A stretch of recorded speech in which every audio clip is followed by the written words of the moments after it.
Hello दोस्तों, welcome to KRK law classes. मैं हूं काशिफ खान और आज हम वीडियो में डिस्कस करने जा रहे हैं concept and meaning of intellectual property right.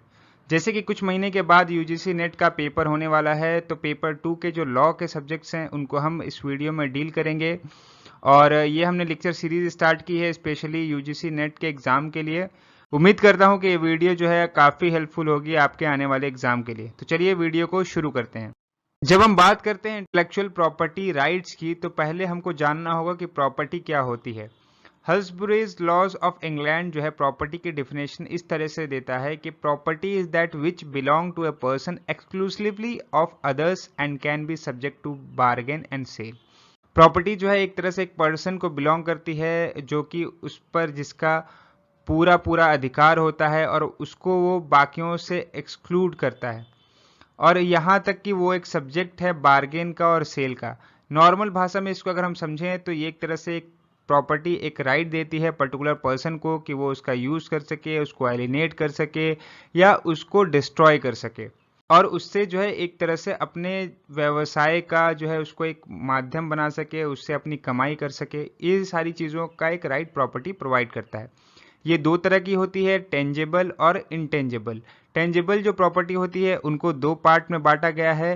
पहली होती है मूवेबल, जो कि मूव हो सकती है, और दूसरी होती है इमूवेबल, जो कि मूव नहीं हो सकती, एक जगह स्थिर होती है, जैसे कि घर हो गया, पेड़ हो गए, एटसेट्रा एटसेट्रा।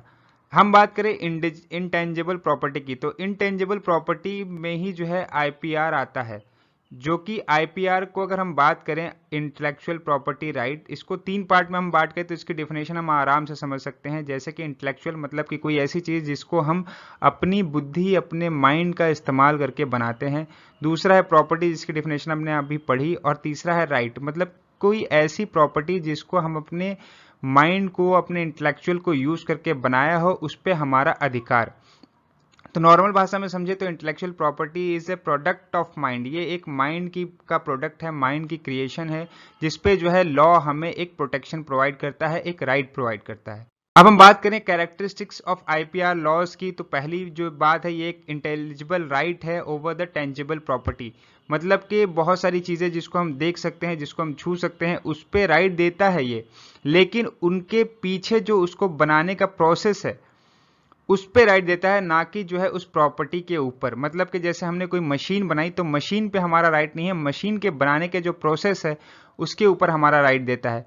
हमने जो आर्टिकल लिखा, किसी ने कोई आर्टिकल लिखा, तो वो आर्टिकल के जो लफ्ज हैं, जो वर्ड्स हैं, जो उसको बनाकर जो एक इंफॉर्मेशन उसने प्रोवाइड करी, जो एक मूवी बनाई, उसके जो गाने के जो लिरिक्स हैं, उस पर जो है एक तरह से वो राइट प्रोवाइड करता है।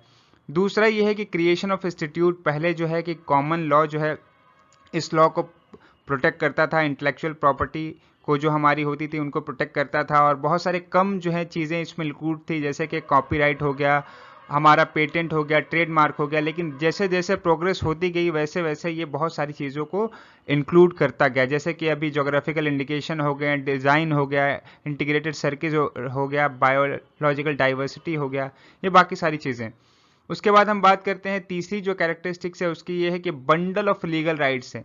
जैसे कि एक राइट जो है हमारा कॉन्स्टिट्यूशन, हमारा संविधान जो प्रोवाइड करता है, और बाकी सारे जो राइट्स प्रोवाइड करते हैं मूवेबल प्रॉपर्टी पे, इमूवेबल प्रॉपर्टी पर, उसी तरीके से जो इनटेंजिबल प्रॉपर्टी होती हैं उस पर भी ये एक इंडिपेंडेंट और सेपरेट राइट प्रोवाइड करता है, ये इंटेलेक्चुअल प्रॉपर्टी राइट। हम बात करें कंसेप्ट की, तो इंटेलेक्चुअल प्रॉपर्टी राइट जो है, जिसको हम कॉमनली आईपीआर कहते हैं, वो कंप्राइज करता है बहुत सारे लीगल राइट्स को, और जो कि रिजल्ट होते हैं इंटेलेक्चुअल एक्टिविटी की। इंटेलेक्चुअल एक्टिविटी मतलब कि हम अपने माइंड का इस्तेमाल करके जो चीज़ें बनाते हैं, और जिससे जो है मानव का जो जीवन होता है उसको एक तरह से हम कह रहे हैं हेल्प मिलती है, उनको काफ़ी सुविधा पहुंचती है। या और ये किस किस फील्ड में होते हैं, इंडस्ट्रियल फील्ड में हो, साइंटिफिक फील्ड में हो, लिटरेरी फील्ड में हो, आर्टिस्टिक फील्ड में हो, इन सारे फील्ड पर जो है कोई भी इंटेलेक्चुअल एक्टिविटीज़ के थ्रू जो चीज़ बनाई जाती है उसको हम आईपी कहते हैं, इंटेलेक्चुअल प्रॉपर्टी कहते हैं, और इस पे जो राइट दिया जाता है उसको हम कहते हैं इंटेलेक्चुअल प्रॉपर्टी राइट। ये बेस्ड होता है सर्टेन कॉन्सेप्ट पे, जैसे कि डिज़ाइन लॉ। डिज़ाइन मतलब कि हमने कोई चीज़ डिज़ाइन की और पहले वो चीज़ कभी नहीं बनी हो। जैसे कि एक मोबाइल हम यहाँ पे देख सकते हैं, एक मोबाइल कभी भी एक तरह का मोबाइल आपको मार्केट में देखने को नहीं मिलेगा। अलग अलग कंपनी का, हर कंपनी का जो मार्केट में मोबाइल का डिज़ाइन होता है वो अलग अलग होता है। कॉपीराइट, अगर किसी ने कोई सॉन्ग बनाया है तो उसकी जब हम रिमिक्स वर्जन लाते हैं या कुछ लाते हैं तो वहाँ पे उसको क्रेडिट देना होता है, या उसके जो वर्ड होते हैं उस पर उसका राइट होता है। पेटेंट, अगर किसी इंडस्ट्रियल सेक्टर में कोई न्यू इन्वेंशन होती है जो जो लेबर होता है उसको कम करती है, तो वहाँ पे जो है उस जो मशीन को बनाने का जो प्रोसेस होता है उस पर जो है पेटेंट दिया जाता है। ट्रेडमार्क, जैसे कि मिंत्रा का यहाँ पे आप ट्रेडमार्क देख लें, कोई कंपनी जब बहुत बड़ी हो जाती है तो वो अपने जो लोगो होता है, अपने उसका ट्रेडमार्क होता है, उससे वो पहचानी जाती है। उससे पता चलता है कि ये प्रोडक्ट इस कंपनी को बिलोंग करता है। तो यहाँ पे वो जो है उसका ट्रेडमार्क को जो है एक तरह से प्रोटेक्शन दिया जाता है कि उस तरीके का लोगो कोई और कंपनी जो सिमिलर तरह का बिजनेस चला रही हो उसको उस तरह का लोगो, उस तरह का जो ट्रेडमार्क है उसको यूज नहीं करेगी। मीनिंग को समझने के लिए आईपीआर की हमें सैलमन की कही हुई बात पर जाना पड़ेगा। उसने कहा था कि ये एक unnatural product of man's brain may be as valuable as his hands और his goods, the law therefore gives him a proprietary right in it. Simple सी बात है कि ह्यूमन जो है, आदमी जो है, अपने मस्तिष्क का इस्तेमाल करके कोई भी ऐसी चीज़ क्रिएट करता है वो वैल्यूएबल है सोसाइटी के लिए, सोसाइटी को उसके इस्तेमाल से काफ़ी ज़्यादा फ़ायदा पहुंचता है, तो उसके प्रोटेक्शन की ज़रूरत है।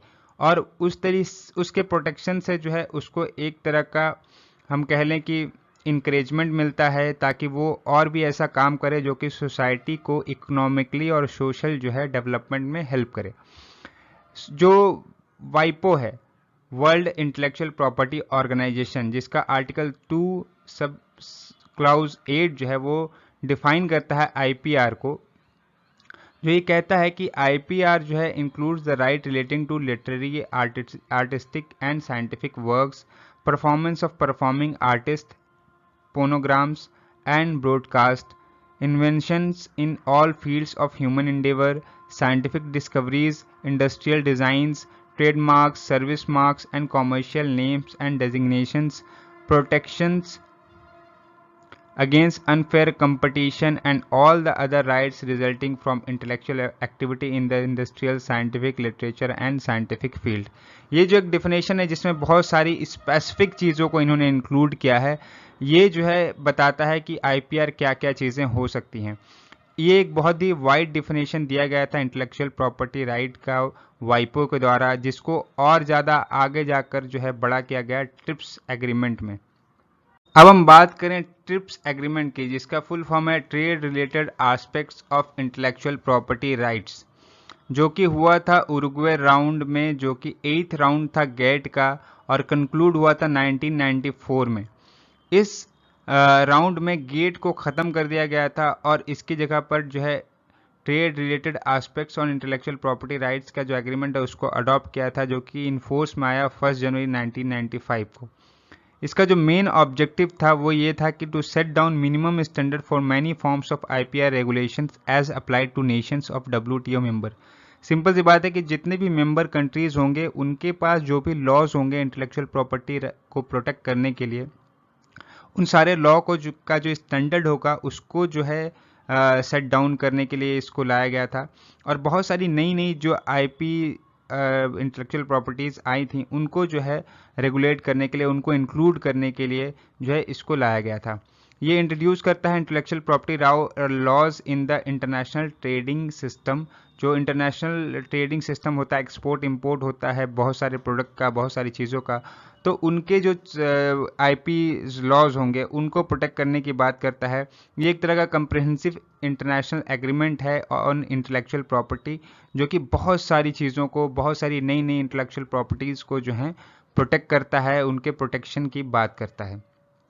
अब हम बात करिए कौन कौन सा आईपीआर लॉज हैं इंडिया में। तो इंडिया में है patents act 1970, copyright act 1957, trademarks act 1999, design act 2000, geographical indication of goods act 1999, semiconduct integrated circuit layout design act 2000, protection of plant varieties and farmers right act 2001। इसके अलावा भी बहुत सारे आईपीआर लॉज हैं जो कि इंडिया में बात करते हैं इंटेलेक्चुअल प्रॉपर्टी के प्रोटेक्शन की।